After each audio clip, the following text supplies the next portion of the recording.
Isso aí, galera, bora lá para mais um React.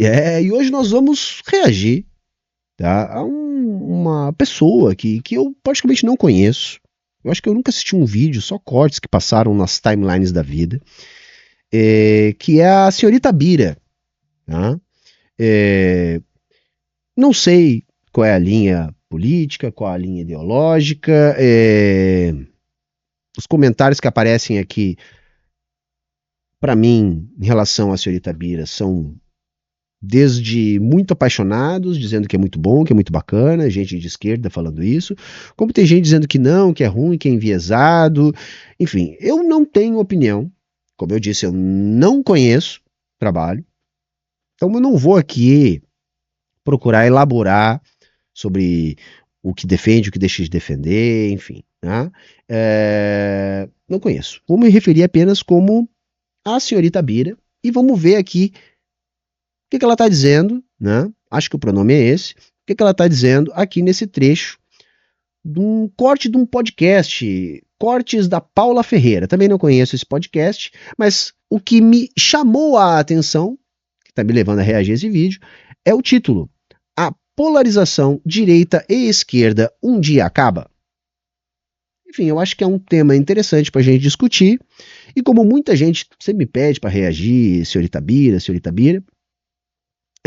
eu vou reagir, tá?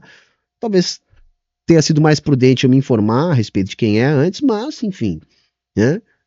Como eu tenho coragem, vou fazer isso, mas já peço desculpa aqui para algum eventual desentendimento. Vamos apenas avaliar aqui o vídeo sem mais enrolação, bora lá. Você acha que você tem mais um viés mais de esquerda? Sim. Uhum. Mas eu vejo também que você consegue ver as culpas dentro da esquerda. Sim. Você consegue, você não fica cego para as problemáticas que tem da esquerda. Não fico. E aí eu vou te contar um pouquinho de mim para você entender. Tá. Teve um ano que eu fiz parte de um projeto cultural na minha cidade, e que eu sou produtora e gestora cultural. E eu trabalhei só com pessoas que na época estavam inflamadas em relação a, por exemplo, ele não, e aquela coisa toda. E aí eu sofri um ato de machismo dentro desse grupo que é dito de esquerda, que são pessoas fervorosas da esquerda. E ali eu já comecei a entender que não era sobre esquerda e direita, era sobre a minha pessoa incomodar em qualquer lugar que estivesse. Uhum. E aí eu comecei a ter os olhos atentos à minha volta, e não mais ficar polarizando. Você acha que essa polarização tende a acabar? Ou as pessoas tendem a ficarem com os olhos atentos? Ou eu já tô enjoada da esquerda e tentei? Só um ponto, eu quero ver a resposta da Bira ali, né? Ou do Bira, eu acho que é da Bira, desculpa, eu não sabia exatamente como me referir aqui, tá, gente? Mas assim, o machismo não é algo exclusivo à direita, tá? Primeiro porque é um componente estruturante, né, do capitalismo que se baseia, né, em princípios que a gente pode classificar como machistas, tá? E outra que tem gente de esquerda machista mesmo, assim, para além dessa questão estrutural, tem muito isso também. Então, não quer dizer que a esquerda como um todo é contra as opressões a partir da principal opressão, que é a opressão de classe, mas também em todas as outras relacionadas, por exemplo, como a opressão de gênero, né? Não é por causa disso que não vai haver machismo na esquerda, mas vamos lá. Sei lá, falar alguma coisa aqui. Não, na verdade, Paulo, eu acredito que essa polarização não vai acabar nos próximos anos. Essa coisa bolsonarista e petista talvez acabe, sim. Sabe o que acontece? É porque o Brasil está vivendo um lugar, eu falei isso recentemente, estou falando sobre isso desde outubro, novembro, na verdade, no final de novembro para esse mês, eu fiz várias falas, né, em alguns lugares, eu tenho falado sobre isso. O que acontece com o Brasil é um país muito especial nesse sentido, porque nós estamos no sul global, que antes era chamado de país de terceiro mundo, país subdesenvolvido e desenvolvimento. Hoje se usa o termo sul global e norte global para os países ricos, né? Como país do sul global, nós temos muita desigualdade, isso é muito interessante. Então o que acontece, o que eu quero dizer para você? Eu falei, o Maurício Meirelles, que eu fui no Maurício Meirelles, ele falou comigo sobre isso. Falou assim, você acha que a gente está importando pautas? Estamos. A questão, eu vou explicar para você o que está acontecendo. Os nossos avós, Paula, eles não fizeram faculdade. Nossos avós, eles queriam sobreviver. Eles tinham que procurar comida para comer, um trabalho para ter o mínimo de dignidade possível de vida.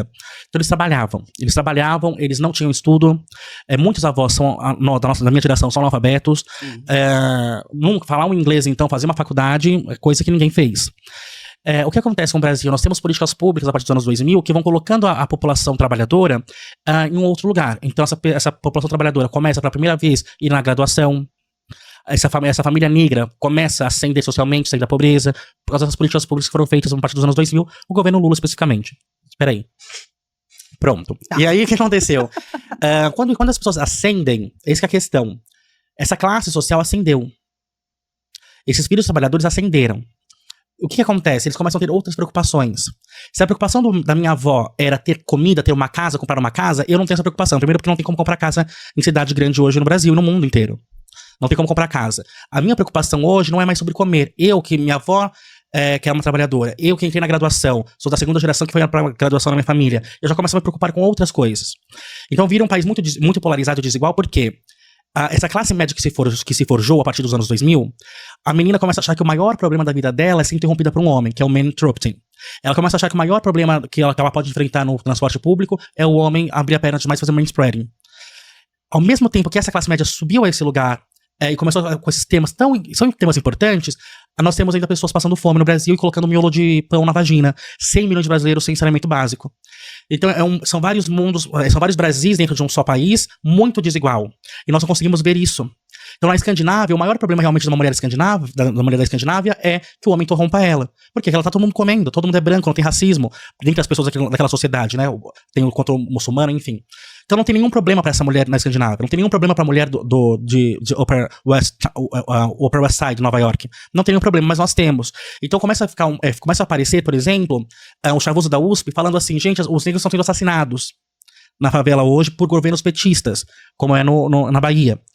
Enquanto nós temos outros produtores de conteúdo, comunistas ou de esquerda, falando sobre a Kéfera, como ela já se desculpou, mas a Kéfera falando no encontro com Fátima Bernardes que aquilo que está fazendo pra mim é gaslighting. Entende? Porque a Kéfera, ela veio de toda essa lógica de enriquecimento de uma classe para políticas públicas, então agora ela não precisa mais se preocupar em comer.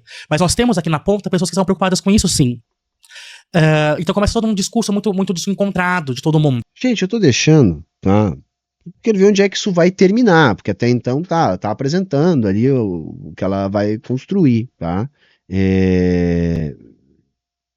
Enfim, depois eu vou pontuar, mas vamos ver qual é o argumento, porque eu ainda não consegui entender qual é o argumento, tá? Sabe? Aí começa também, num lugar que hoje, que é um grande problema pra mim na esquerda, que fui cansado no Twitter, foi que começou uma onda de ódio no Twitter, eu sou muito odiado lá. Em outras redes sociais não, no Instagram, no TikTok, no YouTube eu não sou odiado, no Twitter todo mundo né? No Twitter é o espaço... Bom, então eu vejo que eu estou usando o pronome errado, ele falou aqui odiado, né? Então, por favor, desculpa, tá? Como eu falei no início do vídeo, não conheço a pessoa, tá?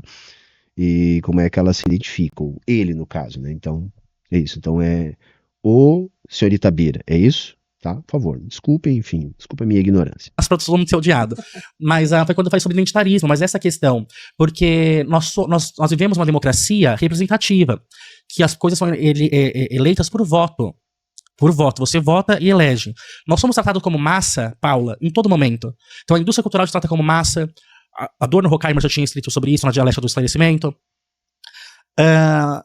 Nós somos tratados como massa o tempo inteiro, pela mídia, pelo cinema, pela moda, mas quando chega na política, que é uma política representativa que muda por voto, e o voto de uma pessoa vai competir com o voto da outra pessoa, aí não, peraí que nós somos trabalhadores. Não, nós não somos trabalhadores. O trabalhador tem LGBT, o trabalhador tem negro, o trabalhador tem indígena, o trabalhador tem PCD. Então, nós somos tratados como uma massa homogênea todo momento. Então, todos nós vamos ver Barbie, todos nós vamos consumir a Globo. Eu não gosto da Globo, mas você não vai achar que é fake news se a Globo espalha. Entende a situação? Mas aí, quando eu vou falar sobre política, que vai ser mudado por voto, e é representativa, aí não, vamos esperar um pouquinho, porque eu sou negro, eu tenho outras... Entendi isso, então fica tudo muito fragmentado. E ninguém percebe sobre isso. Aí me chamam de neonazista, me chamam de misógino, de transfóbico, de capacitista, de todas as coisas. Calma. Agora eu acho que eu já posso colocar algumas coisinhas assim. Tem uma preocupação justa na fala dele, né? Que é o esvaziamento, né, do caráter de classe das lutas anti-opressão.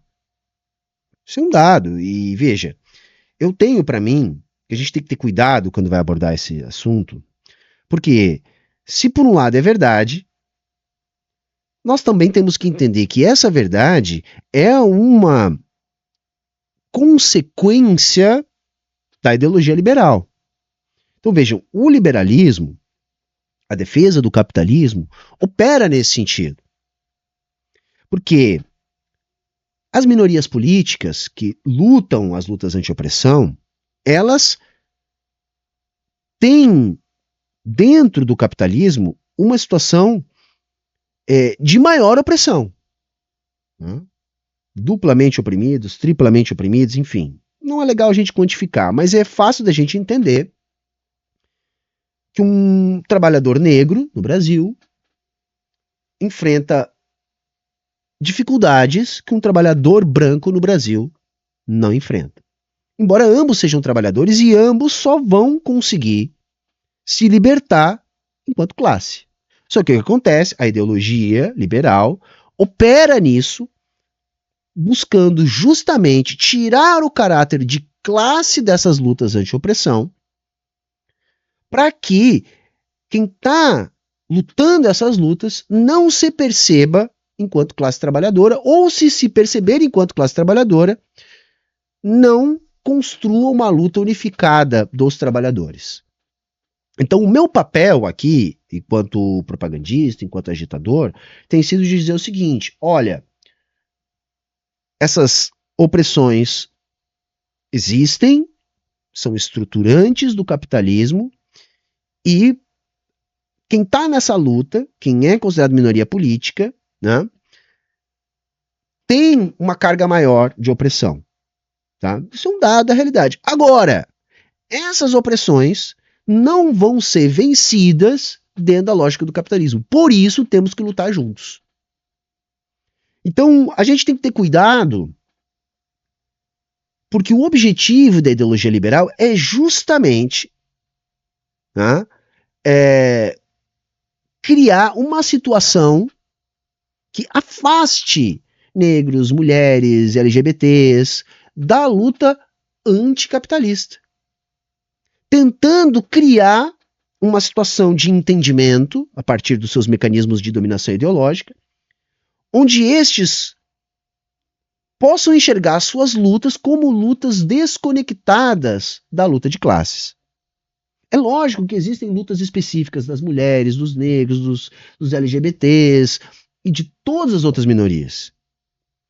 O que a gente tem que se esforçar para ajudar no entendimento é que essas opressões são opressões também de classe. Que as relações de produção que dividem a nossa sociedade em classe trabalhadora e classe dominante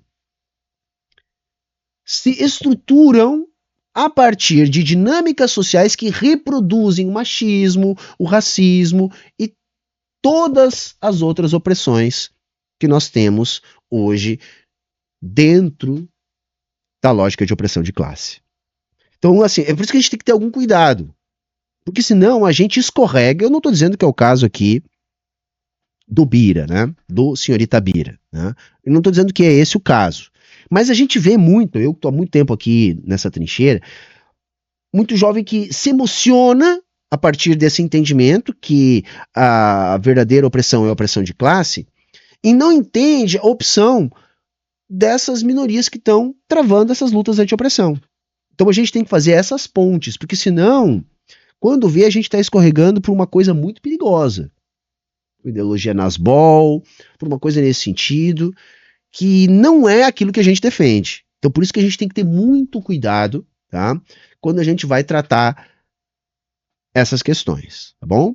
Coisas ruins que existem no mundo. Eu queria que um transfóbico fosse transfóbico como eu sou. Eu queria, porque esse mundo seria muito mais justo para essa parte da população. Eu não sou uma pessoa perfeita, não é sobre moralidade, entende? Eu não tenho essa ideia de moralidade, de achar que sou, porque é isso que acontece. Se você fala o termo errado, eu tenho a moralidade, você não tem. É isso que está sendo feito hoje na internet. Que é um jogo que eu não jogo. Mas a gente tem que ter um pouco de compreensão, tolerância, entender quem está falando, tá? Se desarmar, sobretudo, se não é um inimigo declarado da gente. Tem que ter um pouco de cuidado, porque as pessoas às vezes simplesmente não sabem. Isso não quer dizer que as pessoas não reproduzam preconceitos. Todos nós reproduzimos. Eu reproduzo, vocês que estão aí assistindo reproduzem. A questão é a gente procurar melhorar o nosso entendimento a respeito dos nossos próprios preconceitos, porque todo mundo tem preconceito. A grande sacada para mim é conseguir identificar os nossos preconceitos e poder, assim, portanto, trabalhar dos nossos preconceitos.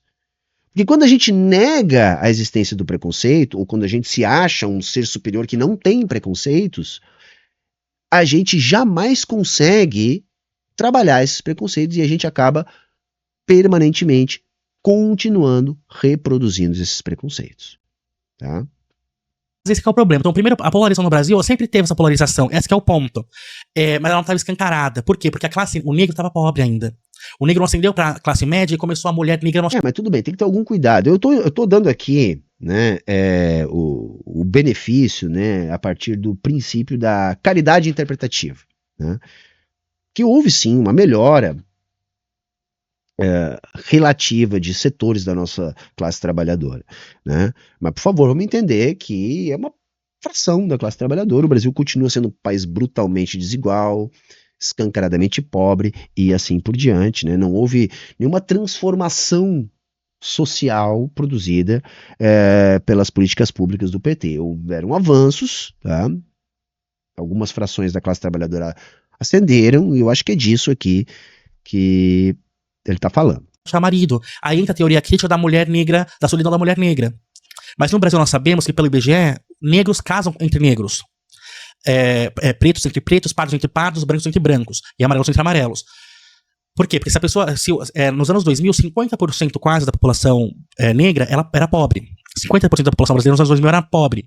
E onde a pessoa pobre morava? Realmente na periferia, na favela. Seu vizinho é negro, é preto. Você é uma pessoa preta, seu vizinho também é preto. Você vai casar, você não conhece um branco.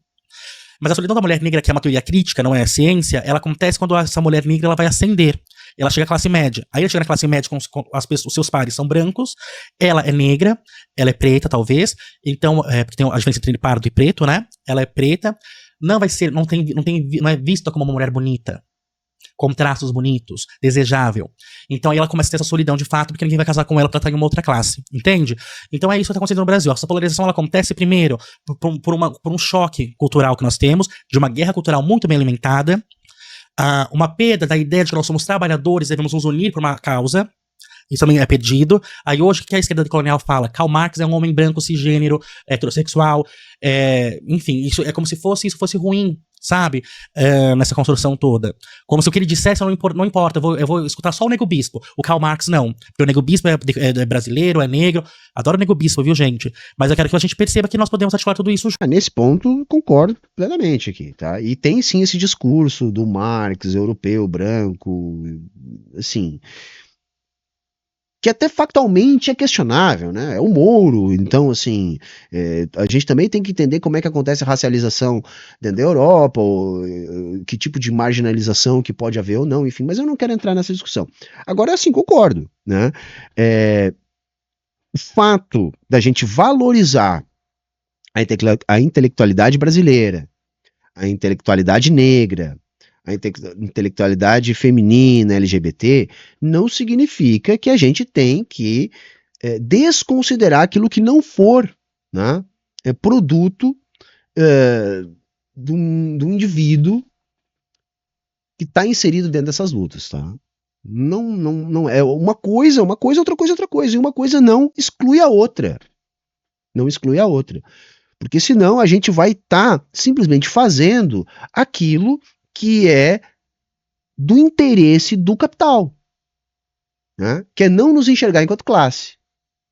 Veja, o meu ponto central até agora, tá, é relativamente simples. O que eu estou querendo dizer, olha, essas lutas anti-opressão têm uma razão de existir e nós somos camaradas, tá?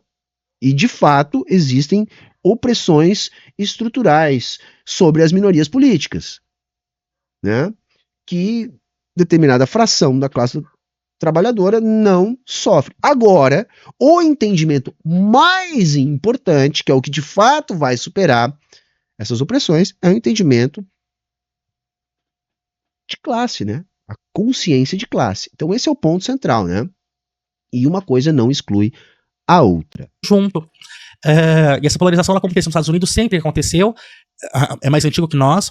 Porque as coisas da pós-modernidade, então, no meu curso todo mundo fica muito assustado. Quando no meu curso de sociologia que eu estou oferecendo esse ano, todo mundo fica assustado quando eu leio Jean Baudrillard, por exemplo, que é um autor que eu amo, quando ele fala sobre a pós-modernidade.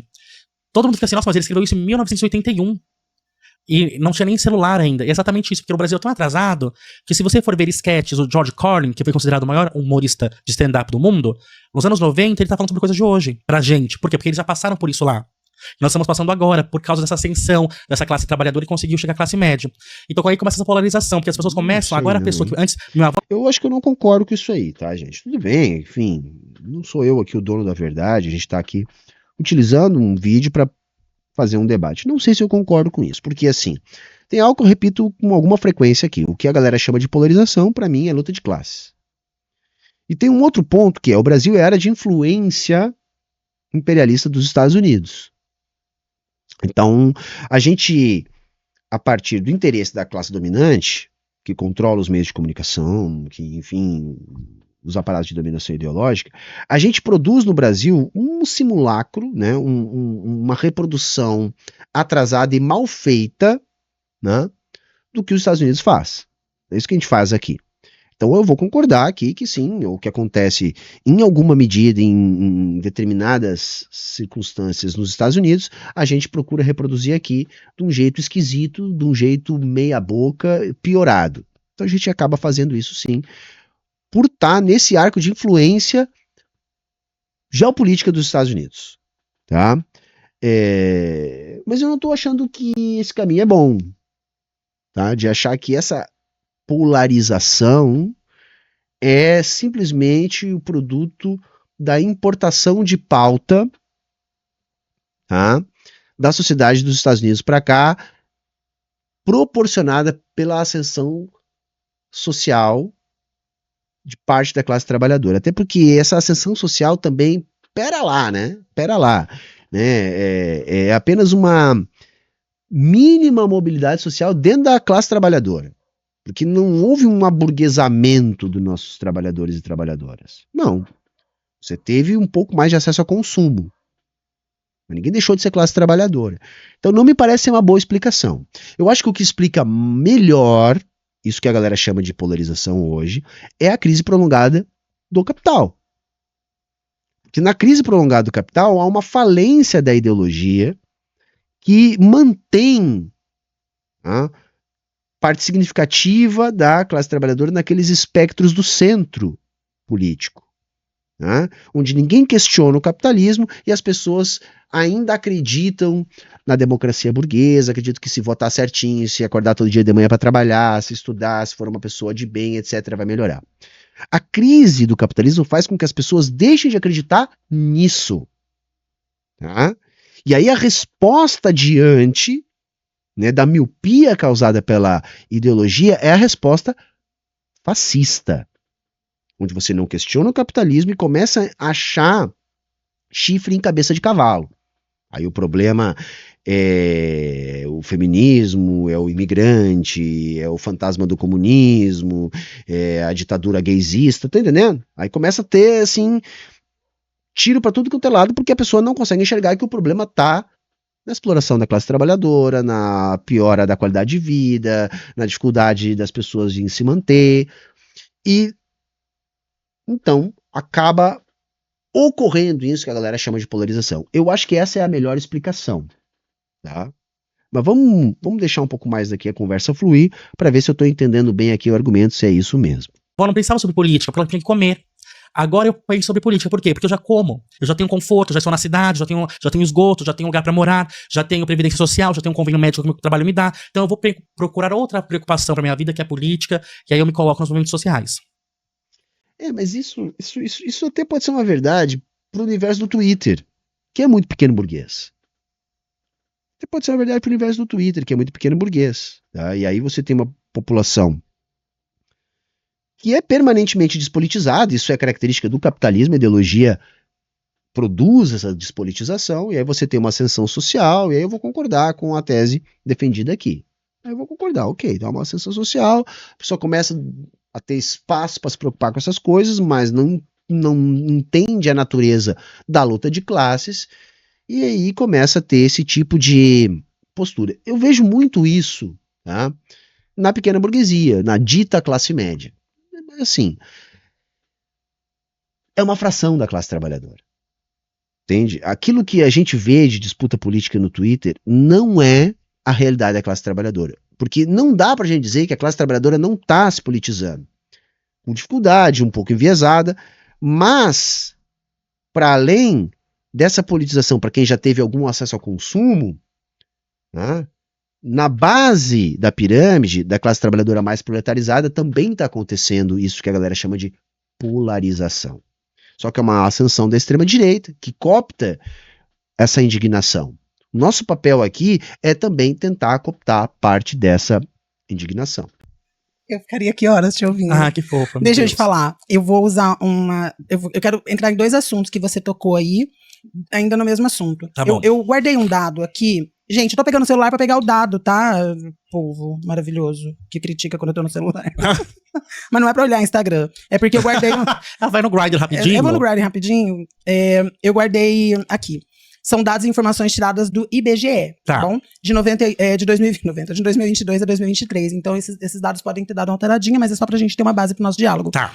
E você já citou esse dado meio que de maneira rápida, e eu vou citar ele pra juntar com a sua ideia e entrar no meu diálogo. Tá.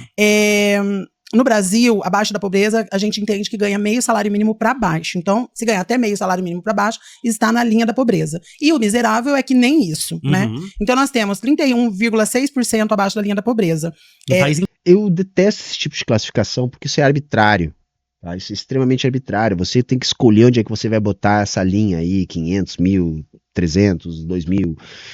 E isso é ainda mais problemático ainda quando a gente percebe a tamanha desigualdade do Brasil. Porque R$500 em São Paulo não é a mesma coisa que R$500 em Osório.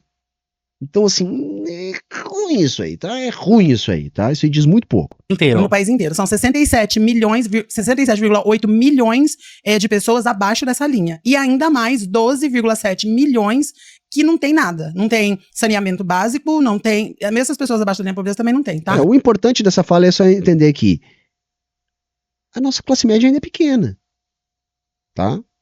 Se a gente for classificar a classe média a partir do nível de consumo, tá? Não tem saúde, não tem higiene, não tem alimentação correta. Isso quando tem alguma alimentação, vai dar um total de 100 milhões de pessoas, que é o que você já citou, que não tem saneamento básico e não tem estrutura. Metade do Brasil. Você acha que essas pessoas vão achar tempo para discutir assuntos que hoje a esquerda levanta, como, por exemplo, se a palavra correta é preto ou negro, se... Eu vi isso num podcast que eu gostaria muito de dar o nome, mas eu não vou lembrar nunca, porque foi um trechinho rápido, que um rapaz falou isso, eles estavam falando sobre pessoas pretas no Brasil, e dessa discussão, o que é certo, preto ou negro? E ele falou, gente, tem uma galera que tá abaixo da linha da pobreza, passando fome, dificuldade, essa discussão não vai chegar até lá. Então, mas... Então, assim, até eu entendo a razão de existir de determinadas discussões como essa. Agora eu concordo, assim, a gente tem que ter calma, gente. Todo mundo precisa estar atualizado nas melhores práticas para poder fazer a sua militância de classe. Tá? Eu não comecei aqui o vídeo me referindo ao senhorita Beira como ela, enfim, aí eu vou ser acusado, vou ser cancelado por causa disso? Não, era simplesmente desconhecimento. Eu tive que ver como que ele está se referindo a ele mesmo para entender. Então, nesse tipo de coisa, a gente tem que ter um pouco de cuidado. Tem muita gente que é emocionada, mas aí o meu ponto é: quem é que diz que isso é esquerda? Não necessariamente é, gente. Não necessariamente é. Muitas vezes é, porque nós lutamos contra as opressões. Então, dentre as opressões, você vai ter lá a opressão de raça, a opressão de gênero e assim por diante. Só que todas as opressões, elas estão dentro da opressão estrutural maior, que é a opressão de classe. E o progressismo liberal não necessariamente está lutando contra a opressão de classe. Você pode estar diante de um feminismo liberal, de um movimento negro liberal, que não está nem aí para a questão de classe. É só mulheres no topo, pretos no topo, que para nós não resolve rigorosamente nada. Agora, a gente melhorar o entendimento a partir de avaliações dos processos históricos que dão origem à reprodução dessas opressões, não é problema nenhum a gente fazer isso, estudar isso e avançar nesse sentido. Eu não vejo com problema nenhum. O problema é o emocionado. O problema é o preciosismo. O problema é a falta de caridade, né, interpretativa. Né? O problema é não baixar armas, o problema é se achar o mais desconstruído de todos. Todo mundo está num processo. Esse é o problema. Tá? A gente tem que dar a mão pro coleguinha. Tá? Mas você acha ainda assim que essa discussão é importante? Então, é o que eu te disse. Por que quem se preocupa se o termo certo é negro ou preto ou qualquer outra coisa? Ou porque se deve se falar pardo? Porque essa pessoa já comeu, gente. Entende? Essa pessoa já chegou em um estado que ela vai pra academia, ela já tem discussões acadêmicas, ela já tem produção de conteúdo científico e teoria crítica pra ela. Essa outra população não tem. Então é muito triste isso, Paulo, porque ninguém tá preocupado conosco, sabe? Eu digo isso sempre. Gente, você que me conhece tá aqui assistindo o podcast vai falar de novo, vai falar sobre isso, mas eu vou, gente. A situação do mundo é essa. E aqui é outro podcast, pode falar assim. Tá bom. Ninguém tá preocupado conosco, Paula. Nós não temos um projeto de país, gente, nós não, de Estado, de fato. O que a China fez sobre trem-bala, sobre tirar 600 milhões de pessoas da miséria. Ninguém tá preocupado com isso no Brasil, Paula. Essas pessoas, gente, 100 milhões de pessoas, nós tivemos 144 milhões de brasileiros em... Ninguém não, camarada. Por favor, ninguém não. Tem muita gente que tá. Agora, sim, a gente precisa trazer mais gente para essa preocupação. Situação de insegurança alimentar, Paulo, durante a pandemia do novo coronavírus. Gente, é uma dureza. E a gente vê, aí vem assim, políticos falando, como o próprio Bolsonaro, falando assim: não, ninguém passa fome no Brasil, não. É porque tem Bolsa Família, porque tem manga. Teve uma mulher que falou que tinha manga no Brasil e ninguém passava fome. Ela falou mesmo. Eu achei uma graça, uma mulher muito bonita. Mas você vê que é a situação que a gente passa, ninguém tá preocupado com isso, sabe? São discussões que não chegam nesse ponto. Aí o povo fala pra mim assim: porque antigamente, não falo mais sobre pronome neutro, eu falava mais do pronome neutro. Não falo mais. Por quê? Porque é. Mas pensa, não. Pensa, mas não falo. Não, mentira, não tô brincando. Eu não falo mais mal do pronome neutro, eu vou explicar pra você aí em casa. Tá. Porque é a divisão do trabalhador. Entende? Se eu só falo sobre a união do trabalhador, então a mulher negra dá a mãozinha pro homem negro, que dá a mãozinha pra travesti branca, e vai dando a mão pra todo mundo, eu não posso falar mal da pessoa que usa pronome neutro, da não binária, porque ela é uma trabalhadora também. E a existência dela não faz mal pra nossa sociedade. Ela tá só... É isso, gente, é isso, sabe? Assim, eu fico muito puto com quem se incomoda com o pronome neutro. Vai, assim, se você se incomoda com o pronome neutro, eu tenho péssimas notícias pra você. Você não gosta do pronome neutro? Não usa. Agora, eu acho que é de bom tom a gente utilizar o pronome de acordo com aquilo que a pessoa que vai ser chamada se sente melhor. Então, se a pessoa prefere e te fala isso, olha, eu prefiro que você me trate a partir de determinado pronome. Por que você vai resistir a isso se não é algo que te afeta? E outra coisa é a língua é viva, tá? O idioma é vivo, ele vai mudando, né? Senão nós ia estar agora aqui ainda falando vossa mercê. Então, assim, eu, a respeito do pronome neutro, eu nem gosto, nem desgosto, mas isso não me atinge, não é sobre mim. Não é sobre mim. O que a gente tem que se ligar é não fazer isso um cavalo de batalha. Agora isso é o mais importante. Não, agora, eu acho que não custa nada também a gente trabalhar no sentido de dizer, meu velho, se isso tá te incomodando, acho que é alguma coisa problemática em você. Tá? Em você. Sabe? Fala do jeito que você quiser, do jeito que você achar melhor.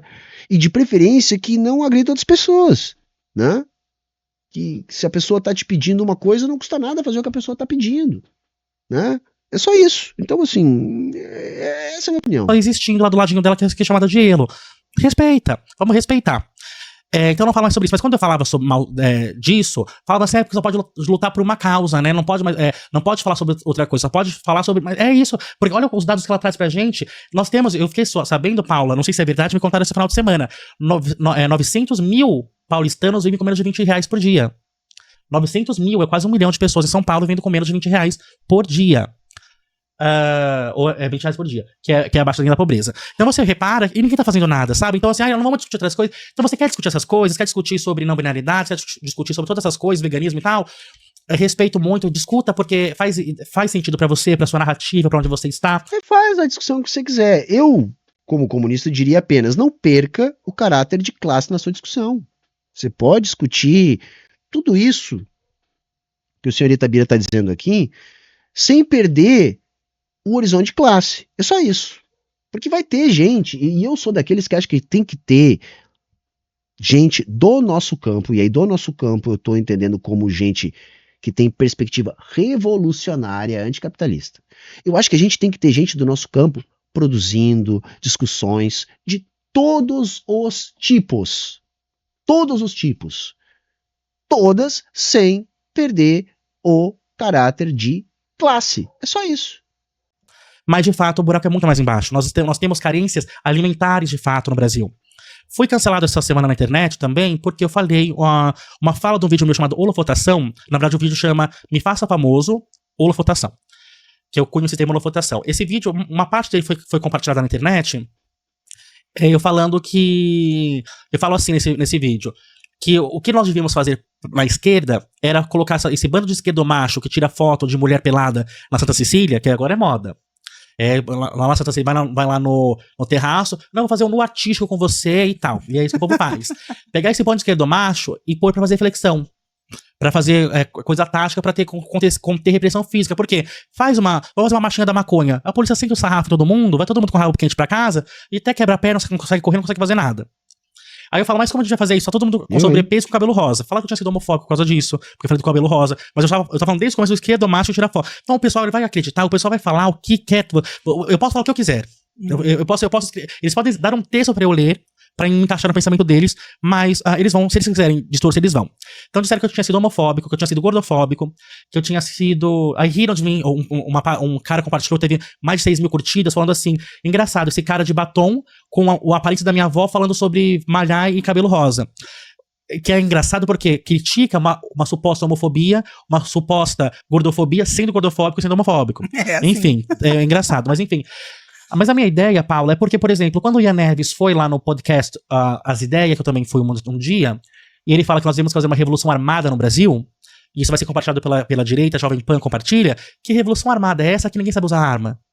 Você vai no PCdoB e fala, quem sabe usar uma arma aqui? Quem consegue pular um muro? Quem faz um parkour? Quem consegue... Não, você é melhor que isso, né, camarada? Você é melhor que isso, tá? A direita tirar aquela fala do Ian de contexto, eu super entendo. Tá? Agora, você, né, que eu tô partindo do princípio que é do nosso campo, pela sua fala, como eu disse aqui no início do vídeo, não conheço, eu acho que não cabe fazer esse tipo de interpretação.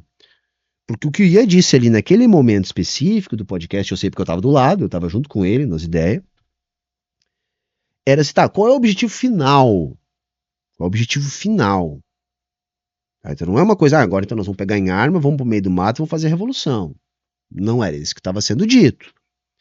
E outra, esse objetivo final também foi dito no podcast, não é algo que a gente quer, sabe? É uma consequência da reação burguesa à organização dos comunistas. Que a gente não pode ter a ilusão de achar que nós vamos chegar no poder dizendo, galera, deu para vocês, nós conversamos aqui, a maioria do povo quer, então agora vamos implantar o socialismo. Isso não existe. Então, ao longo do nosso processo de conscientização, de organização dos trabalhadores, né, nós vamos ganhar corpo de um movimento comunista e, ao passo que esse movimento ganha corpo, a burguesia também passa a intensificar a sua violência contra esse movimento. E aí esse movimento tem que aprender a resistir. Nós não estamos nessa situação. Nós estamos numa situação agora ainda de ganhar audiência, de se transformar num movimento significativo, de engordar as fileiras das nossas organizações revolucionárias.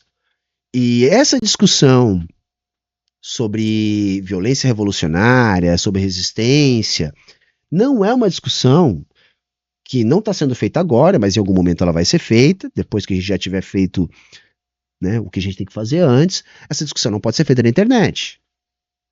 Tá? E repito, essa discussão não está sendo feita, tem um monte de coisa para a gente fazer antes, agora a gente não tem essa ingenuidade. Né? E eu não acredito que vai ser eu ou o Ian que vai ser o líder revolucionário de campo. Talvez seja, não quer dizer que é impossível disso ser ou que isso não poderia acontecer. Mas não é essa a realidade. Não é essa a realidade. Tá? Porque a gente também não pode cair no fetiche, né, do cosplay de bolchevique. Que aí é um fetichismo, né? Não no sentido marxista do termo, mas no sentido de estar enfeitiçado, no sentido de fetichizar a questão da arma, do armamento, da violência revolucionária. E eu sou contra fazer esse tipo de coisa. Isso para mim é infantilidade. Isso não é avançar no processo revolucionário. Tá? Isso é fazer cosplay de bolchevique, não é o que a gente quer. Nem é o que a gente está se propondo a fazer. Tá? Sim. Então, como você vai fazer uma revolução? Eu não quero fazer revolução. Eu sou sincero, gente. Eu quero sim um mundo mais justo. Eu quero sim que nós tenhamos alimentação para as pessoas. Eu quero sim que o agronegócio pague mais de 19 mil reais, que foi isso que ele pagou ano passado, viu? 19 mil reais e teve um lucro de 30 bilhões. Escrevam aí no comentário se é isso. 30 bilhões que o agronegócio movimentou. 30 bilhões. Pagou 19 mil reais de imposto. Gente, pagou. Então agora eu entendo muita coisa. E eu quero que eles paguem mais impostos. Não vão pagar porque eles são os donos do Brasil. Eles mandam na gente, não vão pagar. Queria que eles pagassem mais, queria que o povo se alimentasse. Mas a questão é que isso não vai acontecer. Você entende? Ninguém tá preocupado conosco. Ninguém tá vendo o que nós estamos passando. Não está. Ninguém não, camarada. Ninguém não. Nós, comunistas, estamos. Pelo menos os do meu timezinho. É muito triste, mas esqueci o que eu tava falando. Você me lembra? Esqueci totalmente. Era uma receita que você tava falando de um bolo de cenoura. Tá tudo bem, meu amor. Deixa eu te falar, mas ainda assim... Então, eu quero sim tudo isso. Eu quero tudo isso. Mas, gente, eu não estou falando sobre revolução. Eu não sou comunista. Eu não estou falando de revolução comunista na internet. Eu não estou falando que eu vou me filiar e ser um comunista no Brasil, porque ninguém quer revolução. Ninguém quer, Paula, revolução. Vou falar Nunca ninguém quer, tá? Por isso que a gente tem que construir. Quem quer? Tá? A gente precisa. sobre isso também. Eu quero. Mas ninguém tá fazendo nada. Eu também quero uma revolução, mas o que eu vou fazer agora, dia 23? Eu tô indo pra Argentina comer carne cara e gostosa na Argentina. Que é uma revolução. Que é uma revolução. Você entende? Então é isso que eu tô fazendo. Então eu não estou falando que eu vou. Agora, se você quer fazer revolução, como você vai fazer revolução? O outro rapaz me mandou mensagem falando assim: ai, Bira, que palhaçada que você fala. Para com essa ladainha de falar que de esse militarismo, esse masculinismo. E o cara com o símbolo do comunismo, o foice e martelo, e da Palestina. Ele não sabe que a Palestina tá sendo dizimada porque não tem poder bélico? Porque não tem articulação geopolítica? Não sabe, não parece que não sabe. Ele é comunista e a revolução vai ser feita como? No podcast, fazer um podcast de revolução no Brasil. E como vai fazer revolução no Brasil se o povo não sabe, o povo não tem alimentação? O povo não sabe o que é comunismo. E volta naquilo que a gente falou. Você tá com fome, mas vai lutar por... Vai lutar como? E eu aprendi esses tempos, Paula, porque eu sempre fui muito de não acreditar no poder individual. Eu sempre falei que as pessoas eram grupos. Isso foi muito, muito específico na minha vida inteira. Então, por exemplo, tal pessoa fez isso. Então, Bolsonaro. Eu vou fazer um vídeo sobre o Bolsonaro ainda no meu canal, talvez semana que vem. Faz antes de ir pra gente. Eu vou fazer esse vídeo sobre o Bolsonaro. E o que eu quero falar sobre nesse vídeo? É quase uma justificativa do porquê ele é assim. Juro por Deus. Eu quero mostrar por que ele... É uma matéria que eu li, e articulei com outros assuntos que eu tinha lido sobre o Bolsonaro, mostrando por quê, explicando, fazendo o vilão. Sabe aquela coisa do quando a gente vai ver o vilão, por que o vilão ficou dessa forma? Tem uma explicação. Você é você, Paula, pela sua trajetória de vida, as coisas que te atravessaram. E assim é comigo. Então eu respeito as pessoas que falam mal de mim na internet, que elas estão lá com suas vivências. Mas o que eu percebi agora? Que o indivíduo tem culpa. Eu achava que não tinha, Paula. Eu achava que o pobre, ou que a classe média, ela estava cega, ela conseguia ver além, porque ela foi obrigada a fazer isso, entende? Uma coisa assim? Justificando porque algumas pessoas têm algumas ações. Isso, por exemplo, o preto às vezes é racista, o LGBT é LGBTfóbico, isso justifica também. Pelo sistema todo como isso também, mas não era exatamente esse ponto. Era o ponto assim, a classe média, é muito triste de classe média, a Marina Chauí vai falar que tem que morrer, mas eu tenho dó da classe média, por quê? Porque a classe média, ela paga o imposto de todo mundo, o pobre paga mais imposto proporcionalmente, mas quem paga o grande bolo é a classe média, como disse o Gomes, que morre lá na folha, já descontado na folha de pagamento. Então a classe média paga os serviços da população pobre, tudo bem? Como nós vimos, o rico paga 19 mil reais, o agronegócio 19 mil reais, não pagou porra nenhuma. Meu pota, se eu vou ver o que eu gastei de maquiagem esse ano, 19 mil reais não tá pagando. Eu gastei 14 mil reais na Shein. Olha! E de setembro até hoje, essa roupinha da Shein, tá amarrotadinha, mas é bonita. Mas enfim, Paula, olha a situação que eu tô te contando. Eu comecei a perceber que a classe média, ela paga esse imposto, ela sustenta, mas a classe média, ela não usufrui do serviço público, esse que é o problema. Então a classe média paga pela saúde pública, paga pela educação pública, mas não coloca seu filho na escola pública. Essa parte tá doída, tá? Vocês me desculpem aqui, mas tá doída, tá doída, porque virou, nesse ponto da conversa, uma repetição de senso comum, tá? A classe média não usufrui de imposto, usufrui pra caramba, anda de carro pra cima e pra baixo, anda na estrada, tem toda a infraestrutura pública, tem toda a infraestrutura jurídica, tem toda a infraestrutura bancária, tudo isso é Estado. Então, assim, isso aí faz coro com a direita, tá? Mas tudo bem, o camarada aqui não é obrigado a ter todo o entendimento, né? Nem eu tenho, mas esse entendimento, pelo menos, eu tenho, e essa parte tá bem, bem complicada. Porque não tem qualidade. Não coloca o seu filho no sistema de saúde público único porque não tem qualidade. Então ela paga 2 vezes. Eu achava que isso era um problema social, que devia ser visto, que isso devia ser articulado com a política. Ninguém se importa.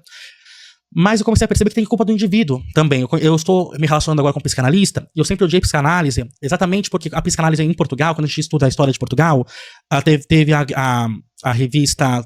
O modernismo em Portugal teve 3 fases, né? A primeira fase foi de uma revista que é onde que estava como é o nome daquele grande ator? Fernando Pessoa. Então o Fernando Pessoa faz parte dessa primeira leva. Enfim, são 3 levas. Uma é mais socialista, que queria falar sobre o social, sobre como a elite estava colocada, e uma terceira era mais da psicologia. Então falava mais sobre o poder do indivíduo, não do social. E era mais uma coisa mais, realmente, que servia mais um fascismo que estava ali tendo o... Salazar? É Salazar? Não, né? Salazar. Enfim, então, eu tinha essa visão da psicanálise, que a psicanálise ela colocava a culpa no indivíduo, e não no sistema inteiro, não na sociedade, no social. Mas eu comecei a perceber com esse rapaz que eu estou me relacionando agora, que é psicanalista, de fato tem problema. Por exemplo, gente, eu não sei se vocês sabem, no Rio de Janeiro hoje, quem vive em zona de milícia paga R$30 mais caro o gás. Porque o miliciano pega parte dele. Ah, entendi. Então, na zona de milícia, me contaram que é R$30 a mais que você paga pelo gás. Gente, por que as pessoas não se juntaram e queimaram o miliciano pra deixar em praça pública, como se fosse Tiradentes, mostrando quem fizer isso de novo conosco? Então, as pessoas elas são coniventes, é isso que eu não acreditava. Antes eu achava, não, as pessoas não são coniventes, as pessoas estão enganadas, as pessoas estão na ideologia, porque pra Marx, ideologia é falsa consciência. Então, nós temos, qual que é a ideologia? Deus ajuda quem cedo madruga. Por quê? Você tem que trabalhar. Então, é uma falsa consciência que esconde a natureza do capitalismo, a naturalizando, dando a entender que a ideologia do capitalismo não é ideologia. Vai? É por aí, tá? Por aí, tá? Essa ideia de ideologia para Marx é isso. Agora, nossa, assim, não sei nem por onde que eu começo, né, ali. Quer dizer, então, que o problema das milícias é as pessoas não resistirem a isso, não. Calma, camarada, não. Aí fica difícil. Aí fica difícil, porque assim, a única maneira de resistir seria uma organização popular revolucionária ali. De outra maneira, não tem como resistir. Você está falando de um grupo que domina os aparatos de aplicação da violência cotidiana, que são aparatos de repressão de Estado, né? Uma vez que a milícia ela é paraestatal, né? Se utiliza de ferramentas ou de Estado ou análogas a de Estado. Eu estou falando aí de instrumentos de aplicação da violência cotidiana que fazem com que a população não tenha o que fazer, a não ser que haja uma organização revolucionária, uma organização de resistência armada, uma coisa que não é simples de se pensar, e a gente não pode colocar a culpa no indivíduo. Na verdade, a gente tem que entender que a milícia, ela é produto do neoliberalismo, da ausência do Estado, não havendo vácuo de poder. Então, esses grupos que têm acesso a esses instrumentos ocupam esses espaços de poder. E como a lógica que impera é a lógica do capital, esses grupos vão precisar também se financiar para se manter nessa situação de poder. Então é o pedágio, então é a grana do gás, então é a grana do gatunete, então é a grana da segurança. E as pessoas não têm muito o que fazer. Difícil, tá? É difícil essa parte aqui, assim. Eu não conhecia, tá chegando no fim, eu acho que falta menos de um minuto aqui, eu acho que eu vou encerrar por aqui. Tá? Não conhecia, mas eu entendo por que desperta os comentários que desperta aqui no vídeo. Tá? Uma situação assim meio que de amor e ódio. Né? Nessa quase meia hora que a gente acompanhou aqui, o senhor Itabira, né? Deu para ver que tem algumas elucubrações interessantes, mas tem outras bastante problemáticas. Eu acho que isso justifica um pouco da postura que eu vi até então nos comentários, quando me sugeriam reagir aqui a esse camarada. Eu não tô aqui para crucificar ninguém, nem para dizer que eu sou melhor que ninguém, enfim, né? Não tô aqui para dizer para não consumir conteúdo ou para consumir conteúdo, até porque acho que as pessoas estão sempre em processo, as pessoas estão sempre aprendendo e tal, então eu acho que a gente tem que colaborar para esses debates, muito mais do que antagonizar A ou B, ainda mais uma pessoa que se diz de esquerda, uma pessoa que por todo o discurso aqui, me parece uma pessoa preocupada com questões de classe, né? Então não é uma pessoa que eu acho que mereça que a gente fique antagonizando. Não sei, não conheço, mas a minha impressão é essa, que eu acho que não é uma pessoa que mereça que a gente fique antagonizando, embora isso não quer dizer que não possa proferir falas problemáticas. Mas, gente, todo mundo faz fala problemática. Eu, todos os outros camaradas que vocês acompanham, ninguém é perfeito, né? E tudo vai dos processos que a gente está inserido e de errar querendo acertar. E estando no caminho, né, da luta ao lado das trabalhadoras e trabalhadores. Beleza? Ficamos por aí? Massa, né? Chegou aqui no final, deixa o like, confere se está inscrito, tá? É muito importante. Deixa um comentário também, vai ali, comenta alguma coisa aqui embaixo para ajudar no nosso engajamento. E se você puder, colabora para a manutenção da nossa programação, é sempre muito difícil manter aqui produzindo, e se você tem condições de fazer isso, é só acessar aqui o comentário fixado, lá você vai encontrar todas as formas de estar colaborando para a manutenção da nossa programação. Valeu, falou, tchau, tchau e até a próxima.